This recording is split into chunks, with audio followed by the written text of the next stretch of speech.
నమస్కారం. సుఖీభవకు స్వాగతం. ఈ రోజు సుఖీభవలో తరచూ తల తిరగడం ఏ వ్యాధికి సంకేతం? గంటలోనే నోటి క్యాన్సర్ గుర్తింపు. పక్షవాతాన్ని పట్టించే సంకేతాలివే.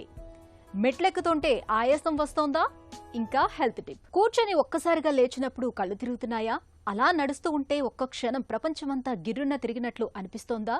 ఇలాంటప్పుడు ఏదో నీరసంగా ఉందిలే అనుకుంటూ ఓ గ్లాసు గ్లూకోజ్ నీళ్లు తాగి సరిపెట్టేస్తున్నారా? అయితే మీరు అలసట అనుకుంటున్న ఆ తల తిరగడం వెనుక శరీరంలో పెద్ద కథే నడుస్తూ ఉండొచ్చు. మీ చెవి లోపల కానీ నాడీ వ్యవస్థలో కానీ సమస్యలు ఉన్నా, రక్తపోటు హెచ్చు తగ్గులకు లోనవుతున్నా, గ్లూకోజ్ పెరిగినా లేదా తగ్గినా ఇవన్నీ తల తిరగటానికి కారణాలు కావచ్చని చెబుతారు డాక్టర్లు. తరచూ తల తిరగటం గురించిన పూర్తి వివరాల్ని ఇప్పుడు తెలుసుకుందాం.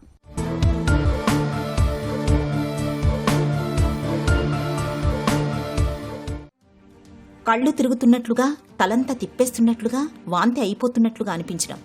ఈ రకమైన బాధలు మనలో చాలా మందికి ఏదో ఒక సందర్భంలో అనుభవంలోకి వచ్చే ఉంటాయి. ఈ లక్షణాలని మనలో చాలా మంది పెద్దగా పట్టించుకోరు. కాసేపు పడుకుంటే తగ్గిపోతుందిలే అని తేలిగ్గా తీసుకుంటూ ఉంటారు. నిజానికి తల, కళ్ళు తిరగడం అనే ఈ చిన్నిపాటి లక్షణం వెనుక కొన్నిసార్లు పెద్ద పెద్ద సమస్యలే దాగి ఉండొచ్చని చెబుతారు నిపుణులు. తల తిరగడం అంటే కేవలం అలసట మాత్రమే కాదు. మన దేహమనే అద్భుత యంత్రంలో ఎక్కడో గేర్లు తప్పుతున్నాయనడానికి అది ఒక గట్టి హెచ్చరిక.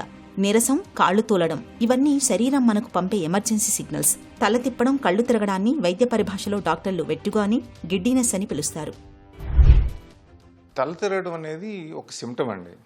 ఈ సిమ్టమ్కి కారణాలు ఏంటనేది మనం కనుక్కుంటే, తలదిరగడానికి ముఖ్యంగా కారణాలు ఫస్ట్ ఎనీ హార్ట్ డిజీజ్, గుండెకి సంబంధించిన ఇబ్బందులు, బ్రెయిన్ డిసీజెస్, విటమిన్ B12 లోపము, థైరాయిడ్ డెఫిషియన్సీస్, లో బీపీ అవ్వటము, హార్ట్ రేట్లో ఇబ్బంది రావటము, ఇవన్నిటి వల్ల మేజర్గా గిడినెస్ అనేది వస్తుంది.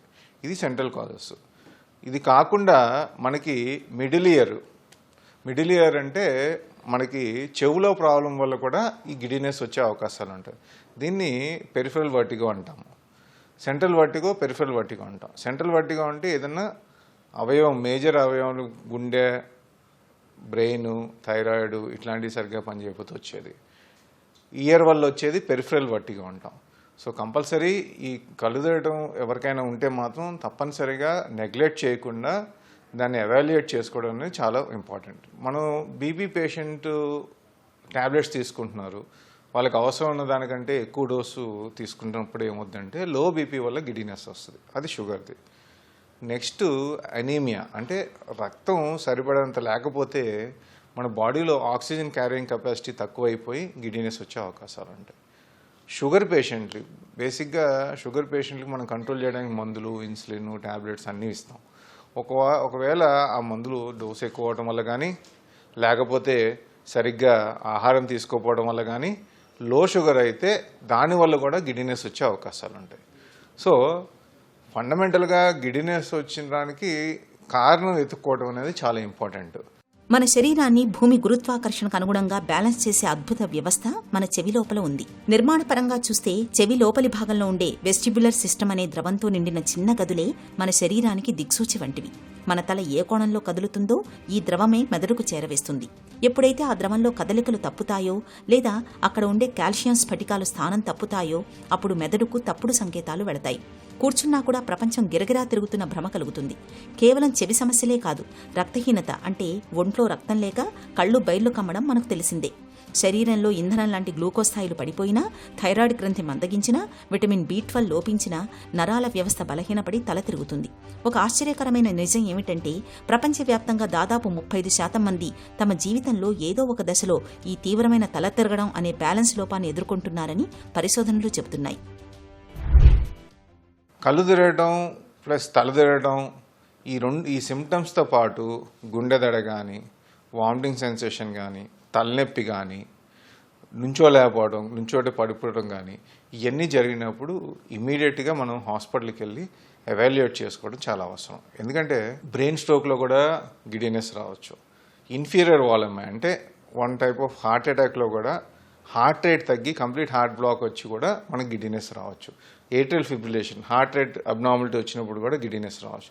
అందుకే ఈ గిడినెస్ని నెగ్లెక్ట్ చేయకుండా మనం గిడినెస్తో పాటు కాన్స్టిట్యూషనల్ సిమ్టమ్స్, వేరే సిమ్టమ్స్ లైక్ ఇవన్నీ నేను చెప్పినట్టు ఆయాసం కానీ, గుండె దడ కానీ, తలనొప్పి కానీ, వామిటింగ్ సెన్సేషన్ కానీ ఇవన్నీ ఉంటే తప్పకుండా, చెస్ట్ పెయిన్ ఉంటే కానీ తప్పకుండా హాస్పిటల్కి వెళ్ళి దీన్ని టెస్ట్ చేయించుకుని దేనివల్ల వచ్చిందనేది కనుక్కోవడం చాలా ఇంపార్టెంట్. గుండెకి బ్రెయిన్కి సంబంధించిన అవయవం వల్ల మన గిడినెస్ వస్తాం మొత్తం అది చాలా డేంజర్. ఎందుకంటే అది ఇమీడియట్గా మనం ఎవాల్యుయేట్ చేసి దాన్ని ట్రీట్ చేయకపోతే మనకి ప్రాణానికి కూడా హాని వచ్చే అవకాశాలు ఉంటాయి.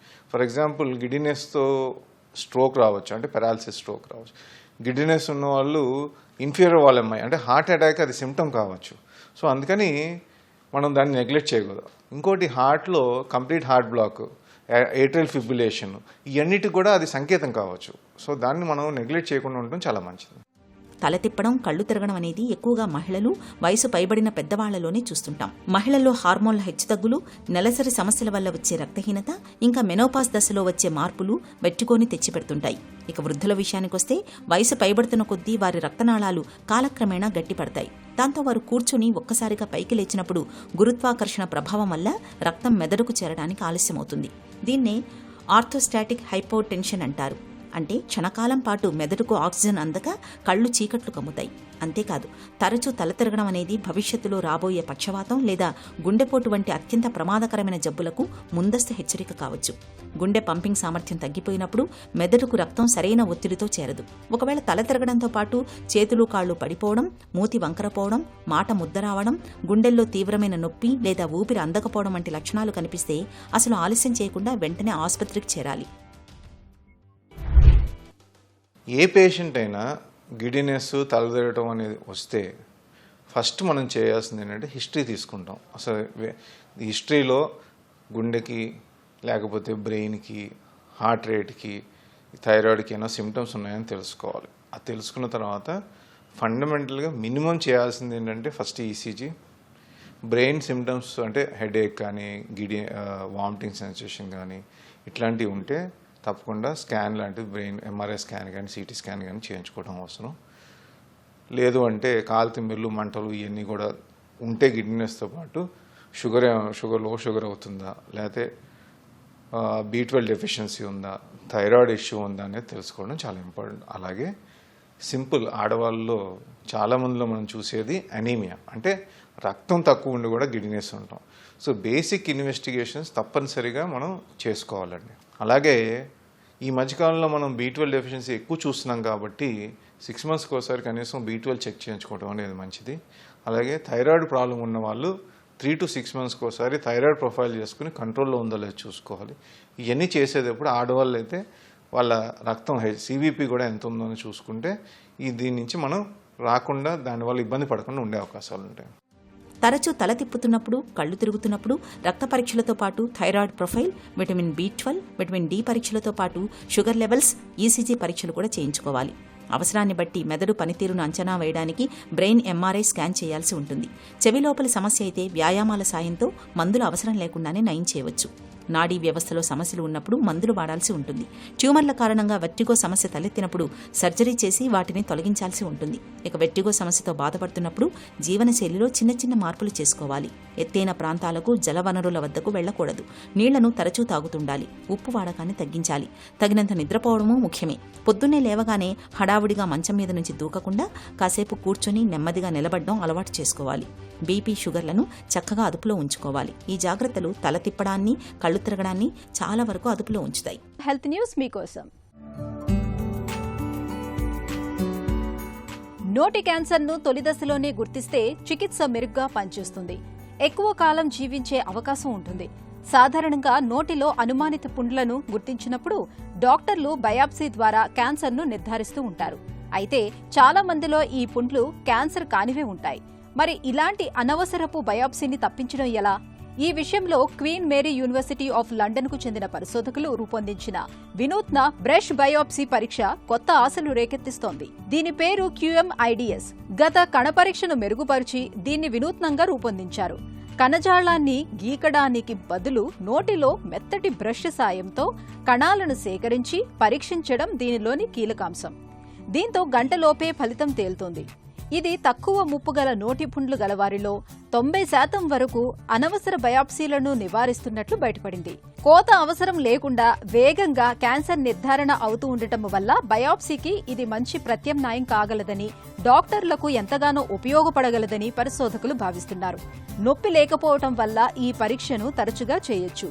దీని సాయంతో ముందస్తు క్యాన్సర్ మార్పులను సైతం పరిశీలించవచ్చు. దీంతో క్యాన్సర్ను ముందుగానే గుర్తించే అవకాశం ఎక్కువగా ఉంటుందని పరిశోధకులు చెబుతున్నారు. మైక్రోబయాప్సీ పరీక్షతో దాదాపు సమానంగా బ్రష్ నమూనా పద్ధతి పనిచేస్తూ ఉండటం విశేషమని పరిశోధకులు పేర్కొంటున్నారు. సగానికి పైగా కేసులు క్యాన్సర్ ముదిరిన తర్వాతే బయటపడుతున్న నేపథ్యంలో తాజా బ్రష్ పరీక్ష తేలికైన ప్రత్యామ్నాయం కాగలదని శాస్త్రవేత్తలు చెబుతున్నారు. బ్రెయిన్ స్ట్రోక్ లేదా పక్షవాతం అనేది ఉన్నట్టుండి విరుచుకుపడుతుందని అనుకుంటాం. కానీ నిజానికి అది దాడి చేయడానికి కొన్ని గంటల ముందే మన శరీరం కొన్ని హెచ్చరిక సంకేతాల్ని అందిస్తూ ఉంటుంది. మాట తడబడటం, ముఖంలో ఒకవైపు వంకరపోవటం, చేతుల్లో ఒక్కసారిగా బలం తగ్గినట్లు అనిపించడం ఇవన్నీ రాబోయే పక్షవాతం తాలూకు సంకేతాలే అంటారు నిపుణులు. పక్షవాతాన్ని పట్టించే ముందస్తు సంకేతాల గురించి ఇప్పుడు తెలుసుకుందాం. స్ట్రోక్ వచ్చే ముందు TIA అని ముందే వార్నింగ్ సైన్స్ రావచ్చు. ముందే ఒక 2-3 నిమిషాలు లేకపోతే 5 నిమిషాలు 10 నిమిషాలు స్ట్రోక్ లక్షణాలు కనపడవచ్చు. ఇలాంటి అప్పుడు ఇమీడియట్గా ఎమర్జెన్సీకి వెళ్ళాలి. ఎందుకు అంటే ఇదొక సూచిక. రేపొద్దున పెద్ద స్ట్రోక్ వచ్చే అవకాశం ఉంది, లేకపోతే ఇంకో గంటలో పెద్ద స్ట్రోక్ వచ్చే అవకాశం ఉంది అని ముందే చెప్తున్నాయి. స్ట్రోక్ని ఇంటి దగ్గర ఉన్నప్పుడు ఎలా తెలుసుకోగలుగుతాము? దీనికి ఒక బీ ఫాస్ట్ అనే యాక్రోనిమ్ ఉంది. దీనిలో బీ అంటే బ్యాలెన్స్. మనం సడన్గా నడుస్తున్నాము, బ్యాలెన్స్ పోయింది, బ్యాలెన్స్ అవుట్ అయిపోయింది, తూలుతూ నడుస్తున్నాము. ఐ అంటే కంటి చూపు, విజన్. కంటి చూపు ఒకవైపు కనపడడం లేదు, లేకపోతే ఒక కన్ను కనపడడం లేదు, ఇలాంటివి రావచ్చు. ఫాస్ట్ ఎఫ్ అంటే ఫేస్. ఒకవైపు ముఖం అంతా డ్రూప్ అయిపోయింది, ఒకవైపు మూతి సొట్టబోతోంది, కన్ను సరిగా మూతపడడం లేదు, మాట్లాడుతుంటే తేడా వస్తోంది, ఇలాగా కనపడచ్చు. ఏ ఆర్మ్ కానీ లెగ్ కానీ అంటే కాలు కానీ చెయ్యి కానీ వీక్ అయిపోతుంది. ఆ చేత్తో ఆ కాలుతో పని చేయలేకపోతున్నాను, నడుస్తుంటే కాలు ఈడుస్తోంది, ఆ చేతిలోంచి వస్తువులు జారిపోతున్నాయి. ఎస్ అంటే స్పీచ్. మాటలో తేడా వచ్చింది. ఎవరైనా మాట్లాడుతుంటే నాకు అర్థం కావట్లేదు, మాట్లాడుతున్నారు అర్థం అవుతోంది కానీ నేను జవాబు చెప్పలేకపోతున్నాను. సో మాటలో తేడా వచ్చేసింది, మాట నత్తిగా వస్తుంది. టీ ఈ లక్షణాలు ఏమన్నా సడన్గా వస్తున్నాయి, ఇప్పటికిప్పుడు కనబడుతున్నాయి, ఇంతకుముందు బాగున్నాను ఇప్పుడు సడన్గా ఈ లక్షణాలు స్టార్ట్ అయ్యాయి అంటే it is time to call emergency. వెంటనే ఎమర్జెన్సీకి కాల్ చేయడమో లేకపోతే మీరు పక్కనే ఉన్న స్ట్రోక్ రెడీ సెంటర్కి ఇమీడియట్గా మూవ్ అవడమో జరిగేట్లు చూసుకోవాలి. సో సడన్గా ఏదైనా ఫంక్షన్ మీరు ఇంతకు ముందు చేయగలిగింది సడన్గా కోల్పోతున్నారు, స్పష్టంగా చక్కగా చేయగలిగిన ఫంక్షన్ ఇప్పుడు చేయలేకపోతున్నారు అంటే అదొక బ్రెయిన్ స్ట్రోక్కి సంబంధించిన సూచిక డెఫినెట్గా కావచ్చు. సో ఇమీడియట్గా ఎమర్జెన్సీస్కి వెళ్ళేట్లు చూడండి. మనలో కొంతమంది చాలా సునాయాసంగా మెట్లెక్కేస్తూ ఉంటారు. అదే కొందరైతే 4-5 మెట్లు ఎక్కగానే ఆయాసంతో రొప్పడం మొదలు పెడతారు. ఈ రకమైన ఆయాసాన్ని పెద్దగా పట్టించుకోరు. వయసు పైబడుతుందని, అందుకే అలా ఆయాసం వస్తుందని సరిపెట్టుకుంటూ ఉంటారు. నిజానికి ఈ రకమైన ఆయాసాన్ని ఒక హెచ్చరిక సంకేతంగా తీసుకోవాలి. ఇలాంటి ఆయాసం వెనుక సాధారణ రక్తహీనత మొదలుకొని ఊపిరితిత్తులు, గుండె జబ్బుల వరకు చాలా కారణాలు దాగి ఉండొచ్చని చెబుతారు డాక్టర్లు. మెట్లెక్కుతున్నప్పుడు ఆయాసం రావటానికి వెనుక కారణాలు, వాటికి పరిష్కార మార్గాల గురించి డాక్టర్ని అడిగి ఇప్పుడు తెలుసుకుందాం.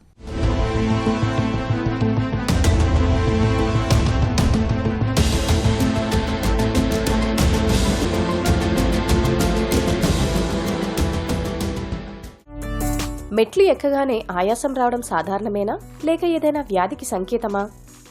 వేగంగా మెట్లెక్కినప్పుడు కానీ లేదంటే శారీరక శ్రమ లేనటువంటి వ్యక్తుల లోపల మెట్లెక్కినప్పుడు ఆయాసం రావడం అనేది సర్వసాధారణమే. కానీ ఇది గుండె సమస్యలు ఉన్నటువంటి వ్యక్తుల లోపల కానీ, ఊపిరితిత్తుల వ్యాధులతో బాధపడుతున్నటువంటి వ్యక్తుల లోపల కానీ, రక్తము తక్కువ ఉన్నటువంటి వ్యక్తుల్లో అంటే రక్తం లోపల హీమోగ్లోబిన్ తక్కువ ఉన్నటువంటి వ్యక్తుల్లో, అంటే దీన్నే వైద్య పరిభాష లోపల ఎనీమియా అంటాము, రక్తహీనత అంటాము. సో ఇలాంటి వ్యక్తుల లోపల కానీ, ఫిట్నెస్ లేనటువంటి వ్యక్తుల లోపల కానీ ఇది సర్వసాధారణం కాదు. వేగంగా మెట్లెక్కినప్పుడు శారీరక శ్రమ లేనటువంటి వ్యక్తుల లోపల సాధారణంగా ఆయాసం వచ్చేటటువంటి అవకాశం ఉంటుంది. గుండె జబ్బు ఆయాసానికి, ఊపిరితిత్తుల ఆయాసానికి మధ్య తేడాను ఎలా గుర్తించాలి? గుండె సమస్యల వల్ల వచ్చే ఆయాసానికి, ఊపిరితిత్తుల సమస్యల వల్ల వచ్చే ఆయాసానికి తేడా ఉంటుంది. ముఖ్యంగా గుండె సమస్యల వల్ల వచ్చే ఆయాసానికి ఈ ఆయాసం అనేది నడిచినప్పుడు కానీ, మెట్లెక్కినప్పుడు కానీ, పడుకున్నప్పుడు కానీ దమ్ము లేదా ఆయాసం వచ్చేటటువంటి అవకాశం ఉంటుంది. ఇలాంటి ఆయాసంతో పాటు ఛాతీలో నొప్పి రావడము, గుండె దడగా ఉండడము, అదేవిధంగా ఈ కాళ్ళలో పాదాల లోపల వాపు రావడం అనేటటువంటిది ఉంటుంది. ఊపిరితిత్తుల సమస్యలు ఉన్నటువంటి వ్యక్తుల్లో ఆయాసంతో పాటు అంటే ముఖ్యంగా ఈ నడిచినప్పుడు మెట్లెక్కినప్పుడు ఆయాసం అనేటటువంటిది వస్తుంది. అదే కాకుండా వీళ్ళ లోపల దగ్గుంటుంది, దగ్గుతో పాటు తెమడ వస్తుంది, ఛాతి పట్టేసినట్లు బరువుగా ఉండడము, పిల్లి కూతలు ఎక్కువగా ఉంటుంది. అదేవిధంగా జ్వరము తీవ్రంగా ఉంటుంది. ఈ జ్వరం అనేటటువంటిది ముఖ్యంగా ఛాతిలో ఇన్ఫెక్షన్స్ ఉన్నప్పుడు జ్వరం అనేటటువంటిది వస్తుంది. దగ్గినప్పుడు కానీ తుమ్మినప్పుడు కానీ ఛాతిలో నొప్పి రావడము, దీన్నే ప్లూరైటిక్ చెస్ట్ పెయిన్ అంటాము. ఇది ఊపిరితిత్తుల సమస్యలు ఉన్నటువంటి వ్యక్తుల లోపల ఆయాసంతో పాటు ఈ విధమైనటువంటి లక్షణాలు ఉంటాయి. ఆయాసంతో పాటు ఛాతి నొప్పి, కాళ్ళు వాపు ఉంటే గుండె జబ్బుగా అనుమానించవచ్చా? ఆయాసంతో పాటు ఛాతిలో నొప్పి, గుండె దడ, దగ్గు రావడము, కాళ్ళల్లో వాపు ఉండడము, ఇలాంటి లక్షణాలు గుండె జబ్బుల సమస్యలను తెలుపుతుందన్నట్టు. అయితే దీన్ని హార్ట్ ఫెయిల్యూర్ అని కూడా అంటారు, లేదంటే వైద్య పరిభాష లోపల కంజెస్టివ్ కార్డియాక్ ఫెయిల్యూర్ అని కూడా అంటారు. అదేవిధంగా ఊపిరితిత్తుల సమస్యలు ఉన్నటువంటి వ్యక్తుల లోపల కూడా ముఖ్యంగా ఈ బీడి కానీ సిగరెట్ కానీ తాగేటటువంటి వ్యక్తుల లోపల దీర్ఘకాలిక ఊపిరితిత్తుల వ్యాధులు వచ్చేటటువంటి అవకాశం ఉంటుంది. దీన్నే వైద్య పరిభాష లోపల క్రానిక్ అబ్స్ట్రక్టివ్ పల్మనరీ డిసీజ్ అంటాము. సో ఈ వ్యాధి తీవ్రంగా మారినప్పుడు వారి లోపల నడిచినప్పుడు మెట్లెక్కినప్పుడు కానీ కూర్చున్నప్పుడు కూడా అంటే చిన్న చితక పనులు చేసినా కూడా ఆయాసం వచ్చేటటువంటి అవకాశం ఉంటుంది. అదే కాకుండా కాళ్ళ వాపు, గుండె దడ ఉండేటటువంటి అవకాశం ఉంటుంది. ఆయాసానికి కారణాన్ని తెలుసుకోవడానికి ఎలాంటి పరీక్షలు చేస్తారు? ఆయాసం అనేటటువంటిది ముఖ్యంగా గుండె జబ్బుల మూలంగా కానీ ఊపిరితిత్తుల జబ్బుల మూలంగా కానీ వస్తుంది కాబట్టి గుండె జబ్బులను నిర్ధారించడానికి ఈసీజీ చేయాల్సి ఉంటుంది. దీంట్లో గుండె స్పందనను రిథం ఎలా ఉంటుందో తెలుసుకోవచ్చు. అదేవిధంగా 2D ఈకో చేయాల్సి ఉంటుంది. దీంట్లో గుండె యొక్క నిర్మాణము, పనితీరు ఎలా ఉందో తెలుసుకోవచ్చు. అదే కాకుండా ట్రెడ్మిల్ లోపల నడిచినప్పుడు గుండె సమస్య ఏమైనా ఉంటుందా లేదా తెలుసుకోవచ్చు. అదేవిధంగా శ్వాస కష్టమవుతుందా లేదా కూడా చూడొచ్చు. అదేవిధంగా ఊపిరితిత్తులకు సంబంధించినటువంటి ఆయాసాన్ని తెలుసుకోవడానికి ఛాతీ ఎక్స్రే చేయాల్సి ఉంటుంది. ఈ ఛాతీ ఎక్స్రే లోపల ఊపిరితిత్తుల సమస్యలు ఏమైనా ఉన్నాయో తెలుసుకోవచ్చు. అదేవిధంగా ఒకవేళ దీంట్లో స్పష్టంగా కనిపించకపోతే ఛాతీ సిటీ స్కాన్ చేయాల్సి ఉంటుంది, అంటే చెస్ట్ సిటీ స్కాన్ చేయాల్సి ఉంటుంది. దీనిలో ఊపిరితిత్తుల సమస్యలను చాలా స్పష్టంగా చూడొచ్చు. ఈ ఊపిరితిత్తుల సామర్థ్యాన్ని తెలుసుకోవడానికి ఊపిరితిత్తుల సామర్థ్య పరీక్ష అంటే పల్మనరీ ఫంక్షన్ టెస్ట్ ఉంటుంది. దీన్ని చేయించడం మూలంగా ఈ ఊపిరితిత్తుల సామర్థ్యాన్ని గుర్తించవచ్చు. ముఖ్యంగా ఆస్తమా, సిఓపిడి, ఐఎల్డి లాంటి వ్యాధుల్ని గుర్తించవచ్చు. ఊబకాయం, రక్తహీనత, ఫిట్నెస్ లేమికి ఆయాసానికి సంబంధం ఉందా? ఒబేసిటీ ఉన్నటువంటి వ్యక్తుల లోపల అంటే ఊబకాయంతో బాధపడుతున్నటువంటి వ్యక్తుల లోపల, అదేవిధంగా ఈ శారీరక శ్రమ లేనటువంటి వ్యక్తుల లోపల, రక్తహీనత ఉన్నటువంటి వ్యక్తుల లోపల నడిచినప్పుడు కానీ మెట్లెక్కినప్పుడు కానీ ఆయాసం వచ్చేటటువంటి అవకాశం ఉంటుంది. ముఖ్యంగా ఈ ఒబేసిటీ ఉన్నటువంటి వ్యక్తుల లోపల ఛాతీ మరియు పొత్తి కడుపు చుట్టూ అధిక కొవ్వు పేరుకుపోవడం మూలంగా ఈ ఊపిరితిత్తులు అనేటటువంటివి ఎక్కువగా విస్తరించవు. సో ఈ ఊపిరి పీల్చుకోవడానికి ఎక్కువ శ్రమ అవసరం పడుతుంది. అదేవిధంగా శరీరానికి ఆక్సిజన్ ఎక్కువ అవసరం పడుతుంది. దీని కొరకు ఊపిరి తీసుకోవడము కష్టంగా మారుతుంది. అదేవిధంగా శరీరంలోని ప్రతి కణానికి ఆక్సిజన్ అందించాల్సినటువంటి అవసరం ఉంది కాబట్టి రక్తహీనత లేదా హీమోగ్లోబిన్ తక్కువ ఉన్నటువంటి వ్యక్తుల లోపల శరీరంలో ఈ ఆక్సిజన్ అనేటటువంటిది తక్కువ అందుతుంది. సో దీన్ని భర్తీ చేయడానికి గుండె వేగంగా కొట్టుకోవాల్సి వస్తుంది. అదేవిధంగా ఈ శ్వాస ఎక్కువగా తీసుకోవాల్సి వస్తుంది. శారీరక శ్రమ లేనటువంటి వ్యక్తుల్లో, ఫిట్నెస్ లేనటువంటి వ్యక్తుల లోపల కొంచెం నడిచినప్పుడు కానీ మెట్లెక్కినప్పుడు కానీ ఆయాసం వచ్చేటటువంటి అవకాశం ఉంటుంది. ఆయాసంతో పాటు ఇంకా ఎలాంటి లక్షణాలు కనిపిస్తే అత్యవసరంగా ఆసుపత్రికి వెళ్ళాలి?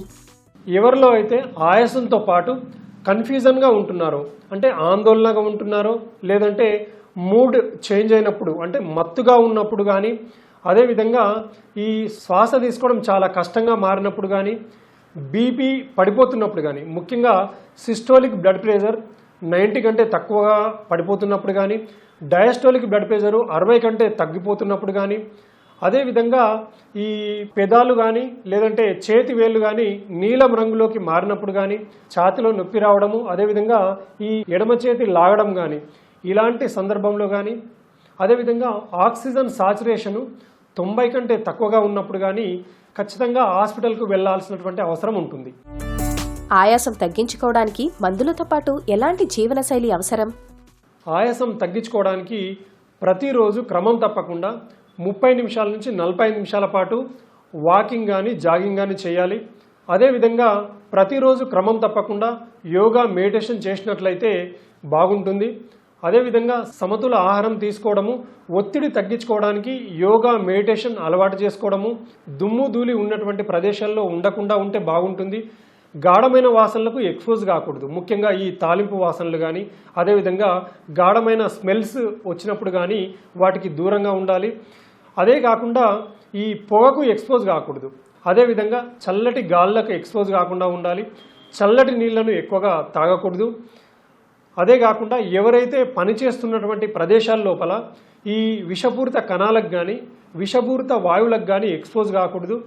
అదేవిధంగా ప్రతిరోజు పరిశ్రమల దగ్గర ఉన్నటువంటి వ్యక్తులు కానీ అదేవిధంగా ఎక్కువగా పొగకు ఎక్స్పోజ్ అయ్యేటటువంటి వాతావరణంలో ఉన్నటువంటి వ్యక్తులు కానీ ఒకవేళ అలాంటి వాతావరణంలో ఉన్నప్పుడు ఖచ్చితంగా మాస్కులను ధరించాలి. గుండె ఊపిరితిత్తుల ఆరోగ్యాన్ని కాపాడుకోవడానికి ఏం చేయాలి? గుండె ఊపిరితిత్తుల ఆరోగ్యాన్ని కాపాడుకోవడానికి ముఖ్యంగా ఈ కాలుష్యానికి ఎక్స్పోజ్ కాకూడదు. అదేవిధంగా ఈ దుమ్ముదులకి ఎక్స్పోజ్ కాకూడదు, పొగలకు ఎక్స్పోజ్ కాకూడదు. సో గుండె ఆరోగ్యాన్ని కాపాడుకోవడానికి ప్రతిరోజు క్రమం తప్పకుండా 30 నిమిషాల నుంచి 45 నిమిషాల పాటు వాకింగ్ చేయాలి, లేదంటే జాగింగ్ చేయాలి. స్విమ్మింగ్ చేయడం కానీ సైక్లింగ్ చేయడం కానీ అదేవిధంగా యోగా చేయడం కానీ ప్రతిరోజు దినచర్యలో భాగం చేసుకోవాలి. అదేవిధంగా ఈ సమతుల ఆహారం తీసుకోవాలి, అంటే పోషకాహారం తీసుకోవాలి. ప్రతిరోజు 7 గంటల నుంచి 8 గంటలు నిద్రపోవాలి. ఒత్తిడిని తగ్గించుకోవడానికి కోసం యోగా చేయడం కానీ మెడిటేషన్ చేయడం కానీ చేయాలి. మెట్లెక్కుతున్నప్పుడు ఆయాసం రావటాన్ని ఒక హెచ్చరిక సంకేతంగా తీసుకోవాలి. వెంటనే తగిన పరీక్షలు చేయించుకోవాలి. గుండె జబ్బులు, ఊపిరితిత్తుల్లో సమస్యలకు సకాలంలో సత్వర వైద్యం చాలా కీలకం. ఒక చిన్న చిట్కా మీకోసం. తరచూ మూత్రనాళ ఇన్ఫెక్షన్లు వేధిస్తున్నప్పుడు రోజు మొత్తంలో నీళ్లను ఎక్కువగా తాగడాన్ని అలవాటు చేసుకోండి. మూత్రాన్ని ఎక్కువసేపు ఆపుకోవద్దు. అలాగే వ్యక్తిగత పరిశుభ్రతను తప్పనిసరిగా పాటించండి. ఈ జాగ్రత్తలు మూత్రనాళ ఇన్ఫెక్షన్ల ప్రమాదాన్ని తగ్గించడంలో సహాయపడతాయి.